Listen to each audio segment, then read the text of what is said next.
The evening air was crisp as I stepped out of my car at the Grand Ballroom in downtown San Francisco, smoothing down the emerald green gown I'd bought specifically for this occasion. My name is Sarah Mitchell, and at 38 years old, I was about to experience one of those moments that makes you look back at your entire life and wonder how you got there. The valet took my keys with a practiced smile, and I stood for a moment, taking in the grandeur of the building before me. Inside, I would be honored for my contributions to environmental science education, something that still felt surreal even after all these years of hard work. As I walked through those towering glass doors, I couldn't help but think about how different my life had become from what anyone, including myself, had expected. The lobby was buzzing with elegantly dressed people, the kind of crowd that used to make me feel small and out of place. Now, I moved through them with a confidence that had taken years to build, years to earn through sweat, tears, and more sleepless nights than I could count. The bathroom mirror reflected back a woman I sometimes still didn't recognize. Gone was the scared 19-year-old who'd been thrown out of her family home with nothing but a worn duffel bag and shattered self-esteem. In her place stood someone who'd clawed her way through community college, transferred to a 4-year university, and eventually earned a doctorate from one of the most prestigious institutions in Europe. But as I touched up my lipstick in that ornate bathroom, preparing to face a room full of people who would applaud my achievements, I had no idea that my past was about to walk through that door and remind me exactly where I'd come from. The door swung open, and there she was. My mother, Eleanor Mitchell, looking exactly as she always had. Impeccably dressed in a designer cocktail dress, her blonde hair styled to perfection, diamonds glittering at her throat. Time seemed to slow as our eyes met in the mirror. Her hand, which had been reaching for her purse, froze midair. For a heartbeat, neither of us moved, both caught in the shock of this unexpected reunion after 16 years of complete silence. She recovered first, as she always did, her composure sliding back into place like a well-worn mask. "Sarah," she said, her voice carrying that familiar tone of cool detachment that used to make me feel like I was nothing more than an inconvenience in her perfectly orchestrated life. Her eyes swept over me, taking in my gown, my jewelry, the confidence in my posture. "I didn't expect to see you at an event like this." The words stung even after all these years. Even now, when I had every right to be here, she still couldn't help but express surprise that I belonged in the same spaces she inhabited. I gripped my clutch a little tighter, drawing on the strength I'd built over years of proving people wrong. "I could say the same about you," I replied, keeping my voice steady and neutral. "What brings you to an education gala?" She turned back to the mirror, pulling out her lipstick with practiced ease. "Your father and I have always been supporters of educational initiatives," she said, as if our family's history didn't include her and my father throwing their own daughter out for the crime of not being perfect enough. "We were invited by the foundation months ago." "And you?" "I'm being honored tonight," I said simply, watching her reflection for any sign of emotion. "For my work in environmental science education and research." The tiniest flicker of something crossed her face. Surprise, maybe, or disbelief, before she schooled her features back into that familiar expression of mild disinterest. "I see," she murmured, applying her lipstick with steady hands. "Well, I suppose everyone finds their path eventually, don't they? Some just take more scenic routes than others." The dismissiveness in her tone transported me back through the years, to all those moments when nothing I did was ever quite good enough, when every achievement was met with faint praise or backhanded compliments. Standing there in that bathroom, I was suddenly 19 again, hearing my father's voice echoing through our massive family room as he paced back and forth, his face red with fury. The memory was so vivid I could almost smell the leather of his shoes on the hardwood floor, hear the ice clinking in his whiskey glass as he gestured wildly with his free hand. "You're a disappointment, Sarah," he'd said, each word carefully enunciated as if he wanted to make sure I understood the full weight of his verdict. "Do you have any idea what people are saying?" Robert Mitchell's daughter, going to community college. Community college. He'd spat the words out like they tasted bitter on his tongue. "My colleagues' children are heading to Harvard, Yale, Stanford. And you? You couldn't even manage to get into a decent state school." I'd stood there, clutching my acceptance letter from Bayside Community College, trying to make myself smaller, trying to disappear into the expensive Persian rug beneath my feet. I'd wanted to tell him about the depression that had swallowed me whole during high school, about the nights I'd spent staring at my ceiling, wondering if I'd ever feel normal again. I'd wanted to explain how hard it had been just to get out of bed some mornings, let alone maintain the perfect GPA he'd expected, but I knew better than to try. We'd been down that road before when I'd tentatively brought up seeing a therapist during my junior year. My mother had looked at me like I'd suggested joining a cult. Therapy is for people with real problems, Sarah, she'd said, not even looking up from her iPad where she was scrolling through photos from her latest charity luncheon. You have everything a girl could want. A beautiful home, the best education money can buy, every opportunity at your fingertips. What could you possibly be depressed about? The answer, of course, was everything and nothing. Depression doesn't care if you live in a mansion or a studio apartment. It doesn't check your bank account before settling into your chest like a lead weight. But try explaining that to parents who believed that money could solve any problem, that appearances mattered more than anything else, that their daughter's struggles were just an embarrassing phase she needed to snap out of. So I'd learned to hide it, to paste on a smile at family dinners and pretend everything was fine. But you can only keep up that act for so long before the cracks start to show. My grades had been the first casualty. Then my social life, as I withdrew from friends who seemed to navigate life so effortlessly while I was drowning in plain sight. By senior year, I was barely staying afloat, and my college applications reflected that struggle. The night my father kicked me out, my mother had sat on our white Italian leather sofa, scrolling through her phone as if her daughter wasn't being banished from the only home she'd ever known. She didn't say a word as I climbed the stairs to pack my things, didn't look up when I came back down with my duffel bag slung over my shoulder. The sound of her manicured nails tapping against her phone screen was the only goodbye I got. I'd stood in the doorway for a moment, some naive part of me hoping she'd say something, anything, that she'd stand up and tell my father he was being too harsh, that she'd at least look at me one last time. But she didn't. To her, I'd already ceased to exist the moment I'd failed to live up to their expectations. I was just another disappointment to be erased from their perfect life, like a typo in one of her carefully crafted social media posts. The first few weeks after leaving home were the hardest I'd ever experienced. My best friend from high school, Jessica, had let me crash on her pull-out couch, but I knew that arrangement couldn't last forever. Her parents were kind, but clearly uncomfortable with the situation, and I caught the worried looks they exchanged when they thought I wasn't watching. I spent my days applying for jobs at every restaurant, retail store, and coffee shop within bus distance, and my nights lying awake on that lumpy couch, wondering if my parents had even noticed I was gone. The diner job came through first. Mel's 24-hour diner wasn't fancy. The vinyl booths were patched with duct tape, and the coffee was strong enough to strip paint.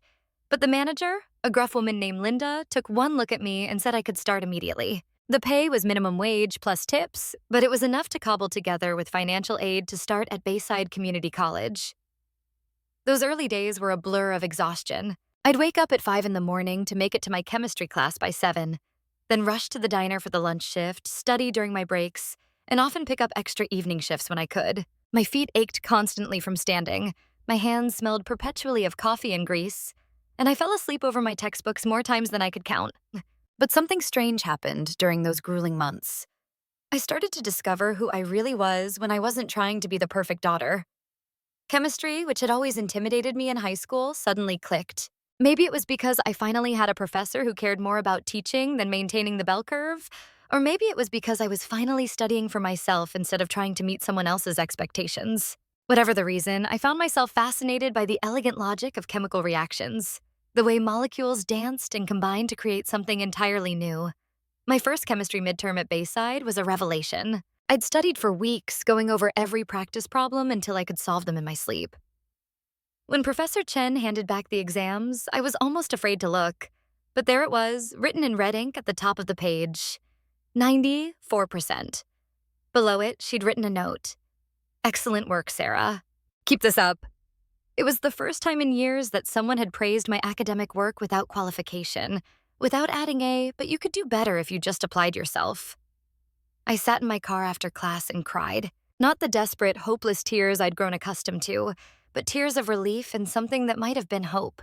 I took a picture of that exam and kept it in my wallet, pulling it out on the days when everything felt impossible, when the exhaustion threatened to overwhelm me, when I wondered if I was fooling myself by thinking I could build something from nothing. My studio apartment came next, a tiny space above a dry cleaner's that always smelled faintly of chemicals and starch. It was barely 400 square feet, with a kitchenette so small I could touch both walls if I stretched out my arms, and a Murphy bed that creaked ominously whenever I pulled it down. But it was mine. I'd saved for 3 months to afford the security deposit and first month's rent, picking up every extra shift I could manage without sacrificing my study time. The first night in that apartment, I sat on the floor, I didn't have furniture yet, and ate Chinese takeout straight from the container. The radiator clanged and hissed, the neighbors upstairs were having what sounded like a tap dancing competition, and I could hear sirens in the distance. It was perfect. For the first time since leaving my parents' house, I felt like I could breathe. There was no one there to judge me, no one to tell me I was failing, no one to compare me to their friends' more successful children. I threw myself into my studies with a determination I didn't know I possessed. Community college might not have had the prestige my parents valued, but the professors were dedicated and the students were hungry to learn. We weren't there because it was expected of us or because our parents were legacy donors. We were there because we wanted to be, because we were fighting for something better. My chemistry professor, Dr. Chen, became my first real mentor. She was a small woman with a huge presence who could command a classroom's attention with nothing more than a raised eyebrow. She noticed my dedication early on and started suggesting additional resources, encouraging me to attend chemistry department seminars at the nearby state university, pushing me to think beyond just passing the class. "You have real potential, Sarah," she told me one afternoon as I helped her clean up after a lab session. "Have you thought about what you want to do after you finish your associate's degree?" The question caught me off guard. I'd been so focused on just surviving each day that I hadn't really thought about the future beyond next week's exam or next month's rent. That conversation planted a seed that grew slowly but steadily. I started researching four-year universities, looking at their chemistry programs, their research opportunities, their transfer requirements. The state university an hour away had a solid program and offered decent financial aid for transfer students. It wasn't prestigious, wasn't the kind of place that would impress my parents' country club friends, but it was a path forward. The transfer application process was daunting. I needed letters of recommendation, transcripts, essays explaining my academic journey.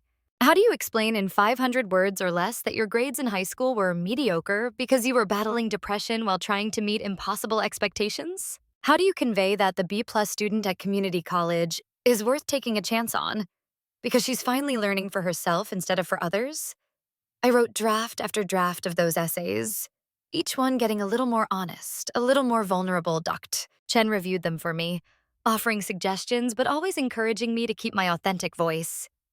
"Your story is powerful, Sarah," she said after reading my final draft. "Don't be ashamed of where you've been.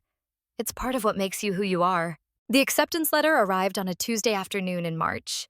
I'd just finished a double shift at the diner and was so tired I could barely see straight. But there it was in my mailbox, a thick envelope from the state university. My hand shook as I opened it, and when I read those beautiful words, "We are pleased to offer you admission," I sank down right there in the hallway and burst into tears. Linda found me like that 20 minutes later when she came to check on why I hadn't shown up for my evening shift. She took one look at the letter in my hands and the tears on my face and pulled me into a bone-crushing hug. "I knew you had it in you, kid," she said gruffly, pretending her own eyes weren't a little misty. "You're going to knock 'em dead at that fancy university." I called Aunt Margaret that night. She was my mother's youngest sister, the family rebel who'd married a public school teacher instead of a banker and lived in a modest house in the suburbs instead of a mansion. My parents had barely spoken to her in years, dismissing her as a failure who'd squandered her potential. But she'd always been kind to me, always saw me as more than just an extension of my parents' ambitions. "Oh, sweetie, I'm so proud of you," she said when I told her the news, her voice warm with genuine joy. "You've worked so hard for this. Have you told your parents?" The question hung in the air between us, heavy with everything we both knew but didn't say. "No," I admitted quietly. "I don't think they'd care." There was a pause, and I could picture her in her cozy kitchen, probably making tea in one of her mismatched mugs. "You know what, Sarah?" she finally said. "Their loss. You're building something amazing, and you're doing it on your own terms. That takes more courage than they'll ever understand." The transition to university life wasn't easy. I was older than many of my classmates, having spent 2 years at community college, and I felt the weight of everything I'd been through in ways they couldn't understand. While they complained about dining hall food and debated which fraternity party to attend, I was calculating whether I could afford to cut back my diner hours to take an extra lab course. But I found my people eventually. Other transfer students who understood what it meant to fight for your education, professors who recognized hunger for knowledge when they saw it, study groups that met at ungodly hours because we all worked during normal times. The chemistry department became my second home, the lab my sanctuary. Organic chemistry nearly broke me. It was notoriously the hardest course in the major, the one that made pre-med students reconsider their life choices. I spent entire nights in the library, drawing molecular structures until they danced behind my eyelids when I tried to sleep. The first exam came back with a 67%, and I felt that old familiar panic creeping in. The voice in my head that sounded suspiciously like my father saying, "I told you so, you're not cut out for this." But instead of giving up, I got angry. Not the destructive kind of anger that burns everything in its path, but the useful kind that says, "I'll show you." I met with the professor during office hours, formed a study group with other struggling students, and attacked the material with a determination that surprised even me. The next exam, 78%. The one after that, 85%. By the final, I understood organic chemistry in a way that went beyond memorization. I could see the beauty in the way molecules fit together, the elegance of reaction mechanisms. My junior year, I discovered research. Dr. Harrison, who taught environmental chemistry, mentioned he was looking for undergraduate research assistants for a project studying water contamination in rural areas. The pay was minimal, but the opportunity to do real science, to contribute something meaningful to the world, was irresistible. Those long hours in the lab, running samples and analyzing data, taught me more than any classroom ever could. Research was messy and frustrating and full of failed experiments, but when something finally worked, when the data revealed something new and important, the high was better than anything I'd ever experienced. I was hooked. The research led to my first publication, just a small contribution to a larger paper, but seeing my name in print in a real scientific journal felt like a miracle. Sarah Mitchell, undergraduate researcher. Not Sarah Mitchell, disappointment. Not Sarah Mitchell, family failure. Just my name, attached to work that mattered, work that could help real people in real communities. As graduation approached, I faced another crossroads. Graduate school was the logical next step if I wanted to continue in research, but the application process was daunting and expensive. GRE, prep courses, application fees, the prospect of more years of financial struggle. It all felt overwhelming. But Dr. Harrison pulled me aside one day with news that changed everything. "I've been in touch with a colleague at Cambridge University in England," he said, his eyes twinkling with excitement. "They have a fully funded position for a graduate student in their environmental chemistry program. The work is right up your alley, studying sustainable methods for water purification in developing nations. I think you'd be perfect for it." Cambridge, one of the oldest and most prestigious universities in the world. The kind of place my parents would have killed to send me if I'd been the daughter they wanted. The irony wasn't lost on me, but more than that, it was a chance to do work that mattered on a global scale, to use my hard-won knowledge to make a real difference. The application process was intense. Essays, recommendations, research proposals, Skype interviews with professors who seemed to inhabit a different world entirely. I spent weeks crafting my research proposal, outlining how my background, yes, even the struggles, especially the struggles, Garcia, had prepared me to tackle complex problems with persistence and creativity. The acceptance email arrived at 3 a.m. Cambridge time. I was working a late shift at the lab, monitoring an experiment that needed hourly readings. When I saw the sender, my heart nearly stopped. "Dear Ms. Mitchell, we are delighted to offer you a position in our graduate program." I read it 3 times before it sank in. Then I did something I rarely allowed myself to do. I called in sick for my morning shift at the diner and went home to sleep for 12 straight hours. Telling Aunt Margaret was easy. She cried happy tears and immediately started researching Cambridge online, sending me links to coffee shops and bookstores I absolutely had to visit. Telling Linda at the diner was harder. She'd been more than a boss. She'd been a lifeline when I needed one most. "You better not forget about us when you're some fancy scientist," she said gruffly, but she was smiling as she said it. I didn't tell my parents. What would have been the point? They'd made their position clear years ago. I was dead to them. A failed experiment they'd rather forget. Sometimes late at night, I wondered if they ever thought about me, if they ever wondered what became of their discarded daughter. But those thoughts never lingered long. I had work to do, a life to build, a future that belonged to me alone. The day I boarded the plane to England, I carried everything I owned in 2 suitcases and a backpack. It wasn't much. Some clothes, my laptop, a few treasured books, and that first chemistry exam from community college, now worn soft from years of handling. As the plane lifted off, I watched California disappear below me and felt something I hadn't experienced in years. Pure, uncomplicated hope. Cambridge was like stepping into another world. The ancient buildings, the narrow cobblestone streets, the weight of centuries of scholarship. It was intimidating and exhilarating in equal measure. My small flat near the university was drafty and the radiator had a personality of its own.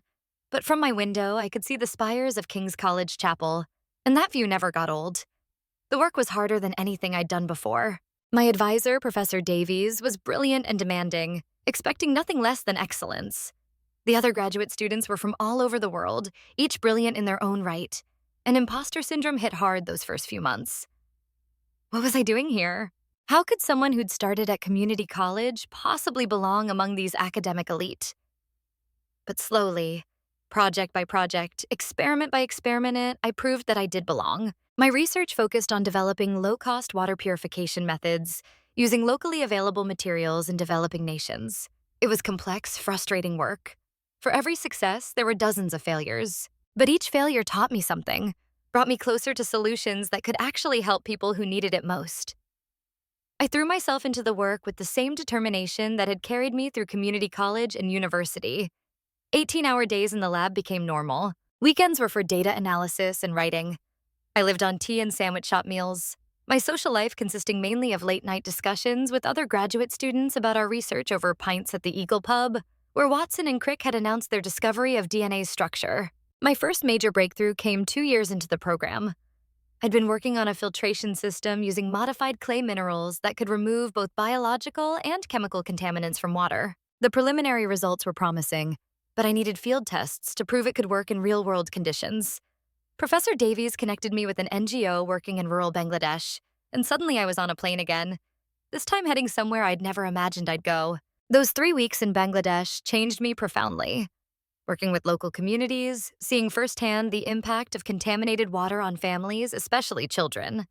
It drove home why the long hours and failed experiments mattered. When our filtration system successfully cleaned water from a contaminated well, and I watched villagers fill containers with safe, clean water for the first time, I understood what I was meant to do with my life. The success led to publications in major journals, conference presentations, and slowly, a reputation as someone doing innovative work in sustainable water treatment. My PhD defense was scheduled for a rainy Thursday in November. I stood before a panel of experts, including external examiners flown in specifically for the occasion, and defended 5 years of work. When they finally called me back into the room and addressed me as Dr. Mitchell for the first time, I had to bite my cheek to keep from crying. The postdoctoral position at MIT came next, bringing me back to the United States after 6 years abroad. It felt strange being back, like returning to a childhood home and finding everything smaller than you remembered. Boston was a far cry from the California suburb where I'd grown up, but I threw myself into the work with renewed energy. The research group at MIT was doing cutting-edge work in environmental remediation, and I was thrilled to be part of it. It was during a conference in Seattle that I got the call that would change my trajectory once again. The University of California, San Diego was looking for a new faculty member to head their environmental chemistry program. They wanted someone with international experience, a strong research background, and a commitment to education. Was I interested? Interested? I was terrified. Becoming a professor meant not just research, but teaching, mentoring, shaping the next generation of scientists. It meant being the kind of educator I'd been fortunate enough to encounter at crucial moments in my journey. The Dr. Chens and Dr. Harrisons who saw potential where others saw failure. Could I do that? Was I ready? The interview process was grueling. Seminars, meetings with faculty and students, teaching demonstrations. But when I stood in front of that classroom for my demo lecture, something clicked. I found myself thinking about my journey, about all the students who might be sitting where I once sat, convinced they weren't good enough, smart enough, worthy enough. I could be for them what my mentors had been for me. I could pay it forward. The offer letter arrived 2 weeks later. Assistant Professor Sarah Mitchell, Department of Environmental Chemistry. The girl who'd been kicked out of her family home for going to community college was now being offered a tenure-track position at a major research university. If life had a sense of irony, it was working overtime. Setting up my lab at UCSD was like building a home. Every piece of equipment, every student I recruited, every grant I wrote, it was all part of creating something that was truly mine. The first few years were a whirlwind of teaching, research, grant writing, and figuring out how to balance it all. But I loved it. I loved watching students have their aha moments in class, loved mentoring graduate students through their research struggles, loved the freedom to pursue questions that mattered to me. The teaching award came as a surprise my third year.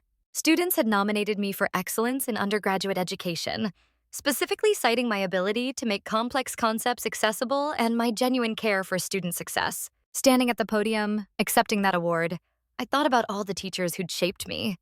Not just the ones in classrooms, but Linda at the diner who taught me about hard work and dignity, Aunt Margaret who taught me about unconditional love, even my parents who taught me in their way about resilience. My research flourished too. The work I'd started in Bangladesh evolved into a major project funded by the National Science Foundation, developing sustainable water treatment technologies for communities affected by industrial pollution. We partnered with communities in California's Central Valley, where agricultural runoff had contaminated groundwater supplies. It was challenging, important work that combined cutting-edge chemistry with real-world impact. But perhaps what I'm most proud of is the mentoring program I started for first-generation college students in STEM fields. I remembered too well what it felt like to navigate academia without a roadmap, without parents who understood the journey. The program paired students with faculty mentors, provided workshops on everything from graduate school applications to imposter syndrome, and created a community where struggling was normalized and seeking help was encouraged. One of my first mentees, Maria, came to my office hours in tears her sophomore year. She was failing organic chemistry, working 2 jobs to pay for school, and her family didn't understand why she couldn't just get a real job instead of wasting time on education. I saw myself in her. The exhaustion, the doubt, the weight of expectations, both internal and external. We worked together on study strategies, I helped her find better financial aid options, and I told her something Dr. Asir Chen had told me all those years ago: your struggles don't diminish your potential, they're forging you into someone stronger. Maria is now completing her PhD at Caltech, studying atmospheric chemistry. She sends me updates on her research, and every email fills me with a pride I imagine parents must feel watching their children succeed. Is this what my parents missed out on? The joy of watching someone you've invested in bloom into their full potential?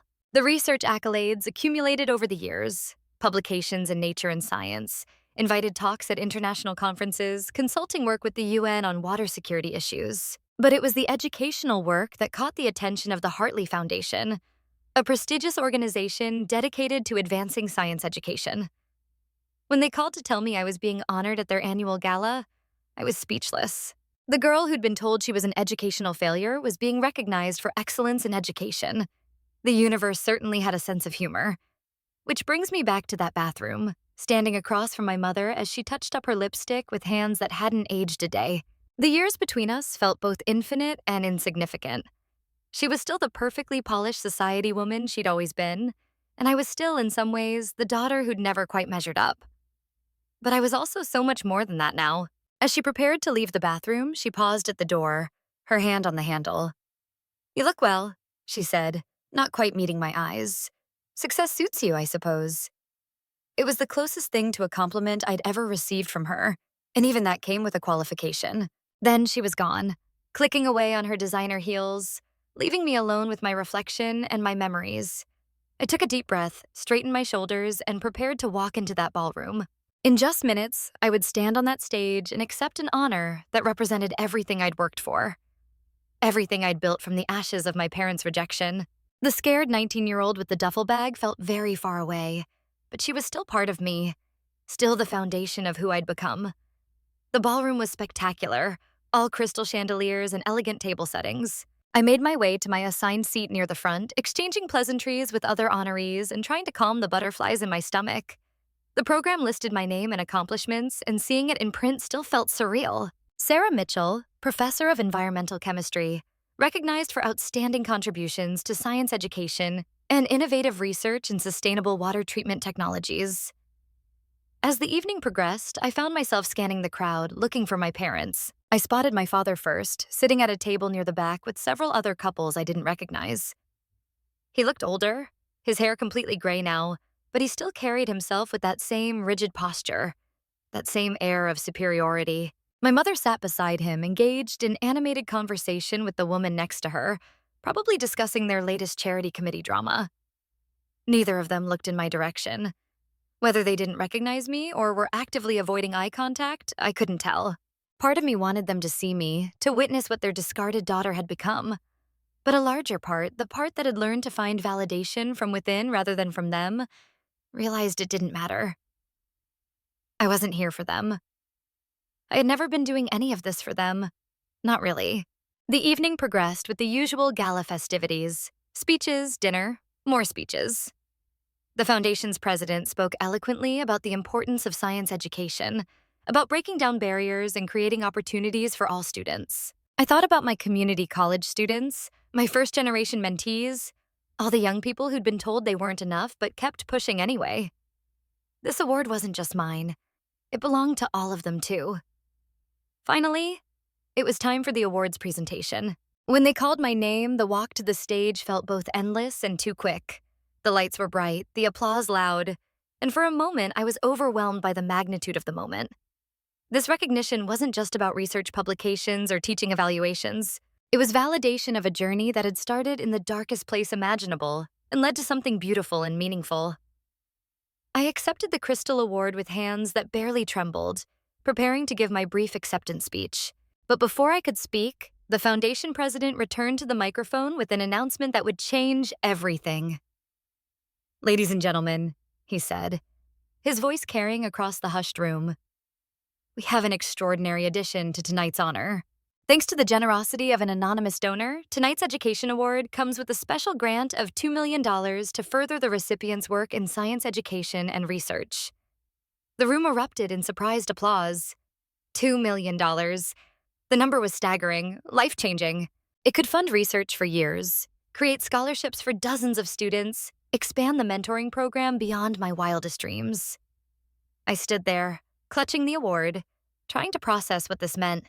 The president continued, "This remarkable donation comes from Mitchell Industries, whose founder has been a long-standing supporter of educational initiatives. While the donor wishes to remain anonymous in terms of personal recognition, they wanted their company's commitment to education to be acknowledged.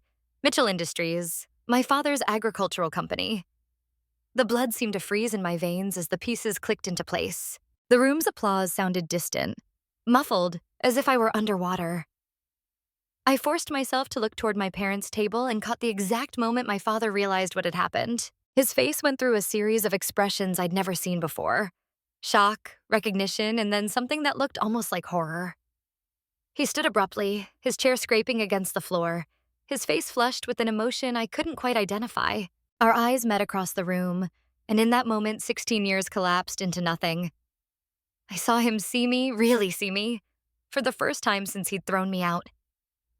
He turned sharply and headed for the exit, his movement stiff with barely controlled anger or shock or maybe both. My mother half rose from her seat, clearly confused by his sudden departure, but then sat back down, her social training preventing her from causing more of a scene. I watched him disappear through the ballroom doors, leaving behind $2 million that he'd never intended for his failure of a daughter.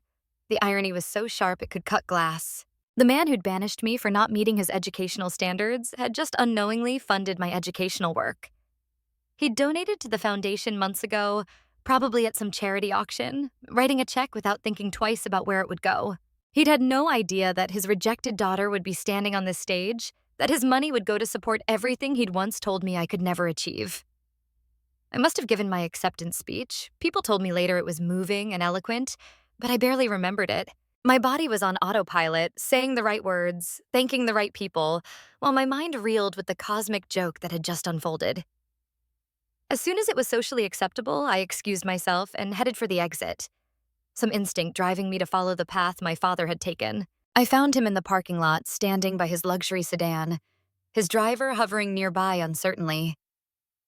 He was on his phone, his voice carrying in the quiet night air. "I don't care what the contract says. Find a way to cancel it. I don't want a penny of my money going to." He stopped when he saw me approaching, ending the call abruptly. We stood there in the parking lot, father and daughter, separated by 16 years and a lifetime of different choices. He looked older up close, the lines around his eyes deeper, his jaw set in that familiar expression of disapproval I knew so well. But there was something else there too, something I'd never seen before. Was it regret? Anger at being outmaneuvered by fate? Or just the discomfort of being confronted with evidence that contradicted his version of reality? "Sarah," he said. And hearing my name in his voice after all these years was jarring. I waited for him to continue, but he seemed at a loss for words. The man who always had an opinion, always had a judgment ready, was speechless. I hear Mitchell Industries is doing well, I finally said, keeping my voice neutral. Still in fertilizers? The mundane question seemed to steady him, bring him back to familiar ground. Among other things, he replied stiffly. We've diversified. Agricultural technology, sustainable farming solutions. His eyes narrowed slightly. I suppose you think this is funny. Taking my money after everything. I let out a breath I didn't know I'd been holding. I didn't know it was your money when I accepted the award, I said honestly. But even if I had, it wouldn't have changed anything. This isn't about you. It never was. His jaw tightened. You always were ungrateful, he said, falling back on old patterns, old accusations. We gave you everything and you threw it all away for what? To prove a point? The words should have hurt, but I found I was beyond his ability to wound me. No, I said quietly. I didn't throw anything away. You did. You threw me away because I didn't fit into your perfect picture. And you know what? It was the best thing that could have happened to me. I thought about telling him everything then. About the nights I'd gone hungry to pay for textbooks. About the 12-hour shifts that left my feet bleeding. About building a life from nothing while carrying the weight of their rejection. I thought about telling him about my students, about the water filtration system saving lives in Bangladesh, about the awards and accolades that had nothing to do with the Mitchell name and everything to do with work that mattered. But I realized he wouldn't understand. He couldn't. His world was too small, too rigid, too focused on appearances and expectations. He'd never understand that sometimes the best thing you can do for someone is let them fail. Let them fall. Let them find their own way back up. He'd never understand that strength isn't inherited or purchased. It's forged in the moments when you have nothing left but the choice to keep going. The money's already been donated, I said instead. The foundation has it. They'll make sure it goes to good use, supporting students who need it most. Students whose parents can't or won't support their dreams. Consider it an investment in the future, just not the one you intended. His face flushed darker, but before he could respond, I continued. I'm going to create scholarships for first-generation college students, fund research opportunities for kids who start at community colleges, support programs that help students with mental health challenges stay in school, all the things that would have made a difference for me, if anyone had thought to offer them. You're doing this to spite me, he accused, his voice low and furious. I almost laughed at that. No, Dad, I'm doing this because it's right. Because education should be about lifting people up, not tearing them down. Because every student deserves a chance, not just the ones who fit into a predetermined mold. I paused, then added, I'm doing this because I can. Because I've built something meaningful without your help or approval. The fact that your money is funding it? That's just the universe having a sense of irony. I turned to leave, but his voice stopped me. You could have had everything, he said. And for the first time, I heard something that might have been pain in his voice. The best schools, the connections, the opportunities. You could have been... What? I interrupted, turning back to face him. I could have been what, exactly? Another trophy for you to display? Another achievement to brag about at the country club? I am everything I was meant to be, Dad. I'm a professor, a researcher, a mentor. I've published papers that have changed how we think about water treatment. I've taught thousands of students and watched them go on to do amazing things. I've built a life that matters. The only thing I couldn't be was your version of perfect, and thank God for that. We stood there for another moment, two people who shared DNA but nothing else. I thought about my students, about Maria finishing her PhD, about the communities in Bangladesh with clean water, about all the lives that had been touched by work that started with a girl too stubborn to accept that she was a failure. None of that would have happened if I'd followed the path my parents had laid out for me. Goodbye, Dad, I said finally. Take care of yourself. And I meant it.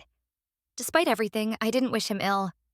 I'd moved beyond anger years ago, beyond the need for his validation or approval. The opposite of love isn't hate. It's indifference, and that's what I felt as I walked away. Not the bitter indifference of someone still nursing wounds, but the peaceful indifference of someone who had healed and moved on. I didn't go back to the gala. Instead, I drove to the beach, kicked off my designer heels, a small indulgence I'd allowed myself for the occasion, and walked along the sand, The moon was full, casting silver patterns on the waves, and I thought about the strange journey that had brought me here. From that terrified 19-year-old with a duffel bag to a professor with a $2 million grant, it seemed impossible, like something out of a movie. But every step had been real, had been earned with sweat and tears and determination. My phone buzzed with messages, colleagues congratulating me, students who'd watched the live stream expressing their excitement, Aunt Margaret's number appearing with what I knew would be a voicemail full of joyful tears. But I didn't answer any of them yet. This moment was mine, to process, to understand, to appreciate. The next morning, I did something I'd been thinking about all night. I set up a meeting with the foundation to discuss how to structure the grant. But I had one non-negotiable condition. The scholarships would be need-blind and merit-based, with special consideration for students who'd faced significant challenges. No legacy admissions, no special treatment for donors' children, just opportunities for kids who needed them most. I also insisted that part of the funding go toward mental health support for students, counseling services, stress management programs, resources for students dealing with depression, anxiety, or other challenges while trying to succeed academically, the kind of support I desperately needed but never had access to. If even one student could avoid the spiral I'd found myself in because they had someone to talk to, someone who understood, then every penny would be worth it. The foundation agreed enthusiastically. They even suggested naming the scholarship program after me, but I declined. It would be called the Second Chances Scholarship for students who are building their own paths to success, regardless of where they started. The mental health initiative would be the Wellness and Education program, integrated into the scholarship support to ensure students had all the resources they needed to thrive. Word spread quickly through the academic community. The story was too good for media to resist. Prominent professor receives major award funded by estranged father's company, uses money to support disadvantaged students. Reporters called wanting interviews, wanting the dirty details of family drama. I declined them all. This wasn't about airing family laundry or getting revenge. It was about moving forward, about turning something painful into something powerful. My students were the most excited. They saw it as validation of everything I'd been teaching them, that success isn't linear, that setbacks can become strengths, that where you come from doesn't determine where you're going. My graduate students threw an impromptu celebration in the lab, complete with cake decorated with the molecular structure of water. Chemists have a unique sense of humor. One of them, James, who'd started at a community college just like I had, pulled me aside. "Professor Mitchell," he said, his eyes serious behind his safety goggles, "I just wanted you to know. Your story. Everything you've accomplished despite the odds. It's why I didn't give up when things got tough. It's why I believed I could make it in graduate school even though no one in my family had even finished high school. You showed us it was possible." That's when it hit me. The real victory wasn't the award or the money or even the cosmic justice of my father inadvertently funding my work. It was this: being living proof for students like James that their dreams were valid, that their struggles weren't shameful, that they could build something extraordinary from the most ordinary beginnings. Over the following weeks, I threw myself into setting up the scholarship program. We created an application process that looked beyond just grades, that asked students to share their stories, their challenges, their dreams. The selection committee included faculty who understood firsthand what it meant to overcome obstacles, who could recognize potential in unconventional packages. The first scholarship recipients were announced 6 months later. 20 students from community colleges across California, each with their own story of perseverance. There was Anna, who'd aged out of foster care and was working 3 jobs to pay for school. David, a veteran dealing with PTSD who'd found purpose in environmental science. Keisha, the daughter of immigrants who'd been told college wasn't for people like her, but refused to believe it.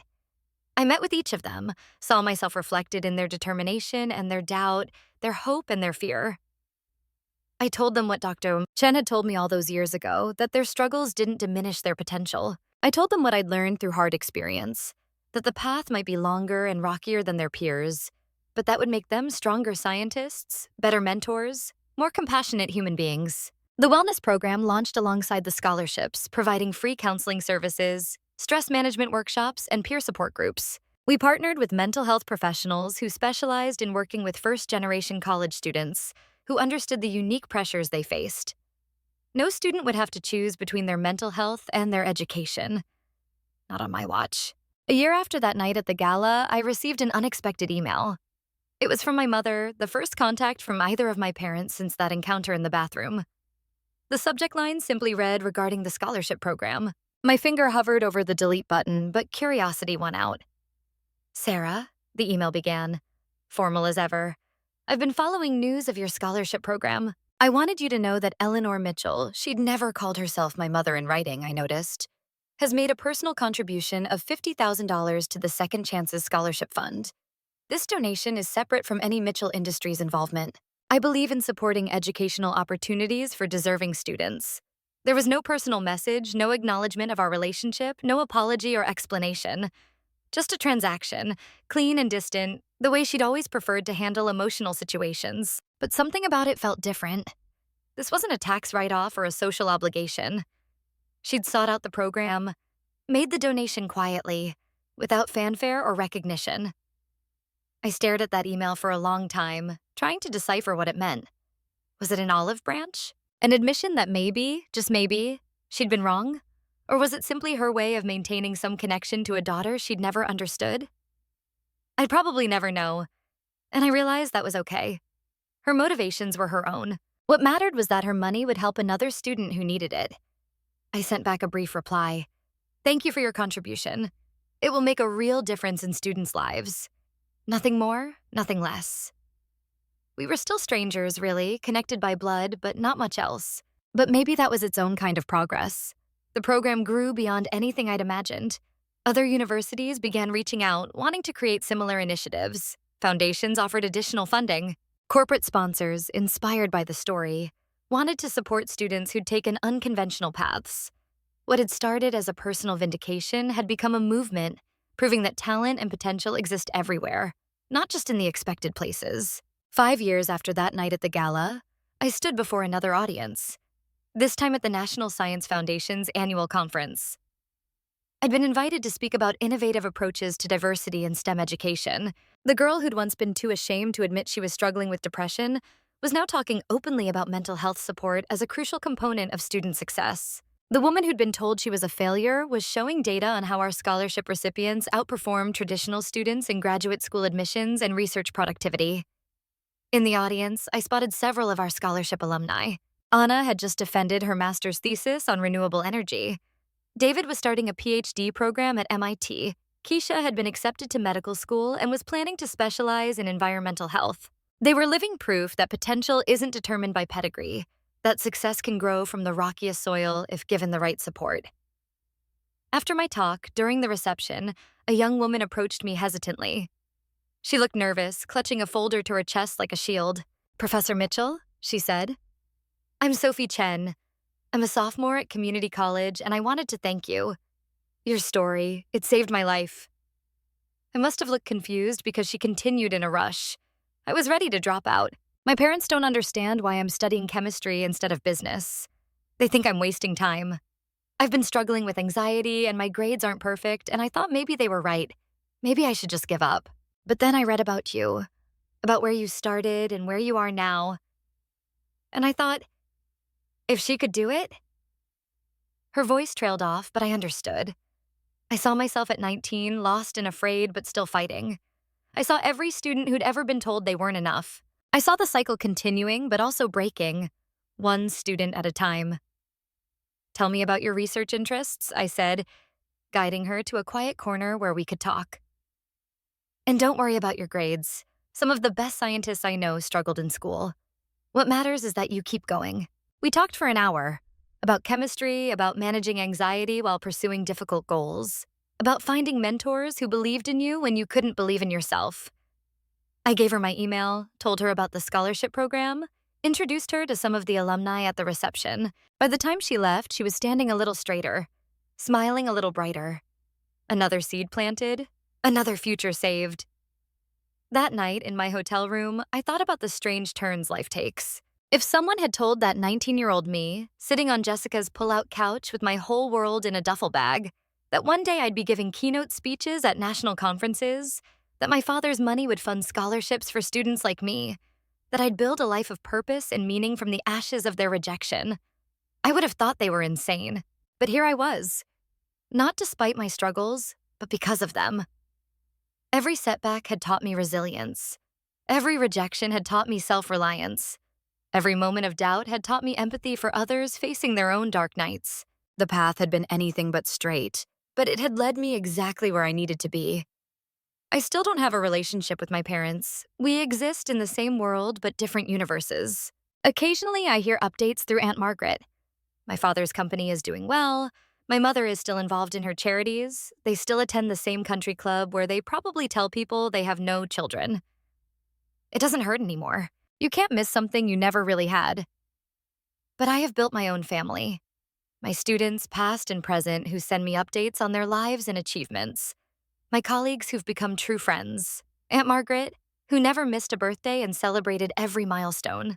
The community of educators and researchers working to make science more inclusive and accessible.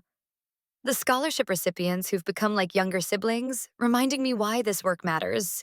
And most importantly, I have myself. The self I built with my own hands, through my own choices, on my own terms. Not the daughter my parents wanted, but the woman I was meant to be.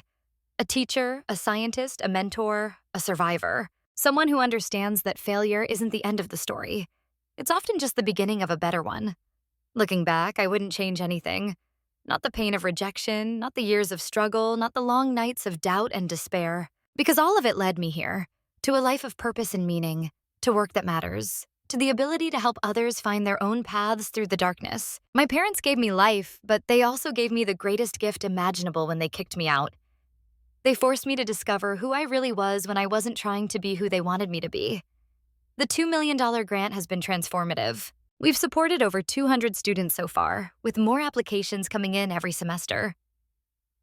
We've expanded the mental health programs, created summer research opportunities, established partnerships with community colleges to identify and nurture promising students early. The ripple effects continue to spread, each success story inspiring others to believe in their own possibilities.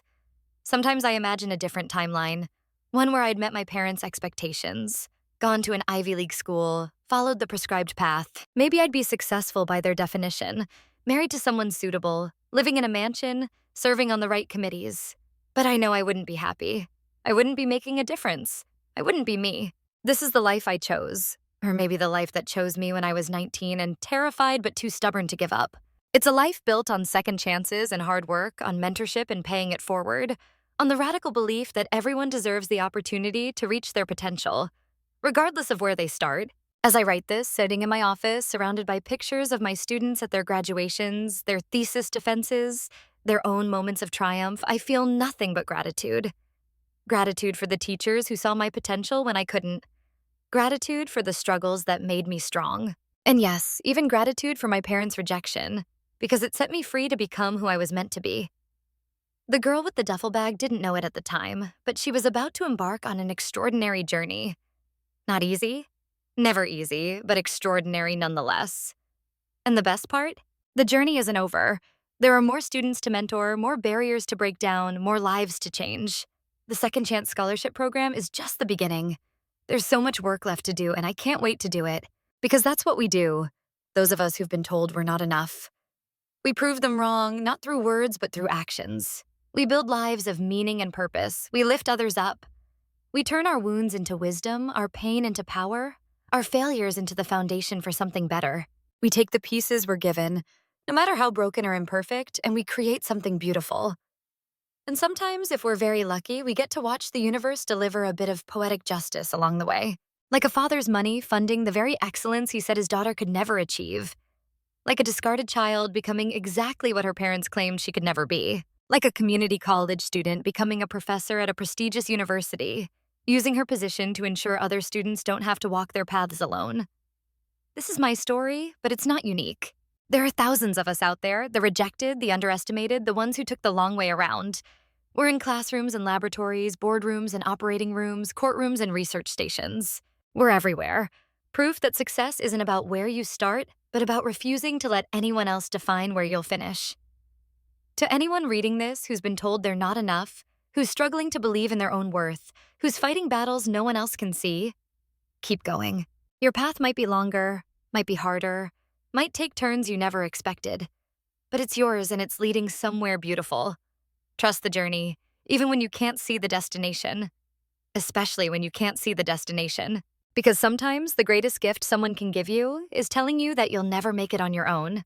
It forces you to prove that you can, that you will, that you already have. And when you do, when you stand on that stage accepting recognition for achievements they said were impossible, when you use their money to fund dreams they tried to kill, when you become everything they said you couldn't be, that's not revenge. That's redemption. That's resilience. That's life in all its messy, painful, glorious complexity. And it's beautiful.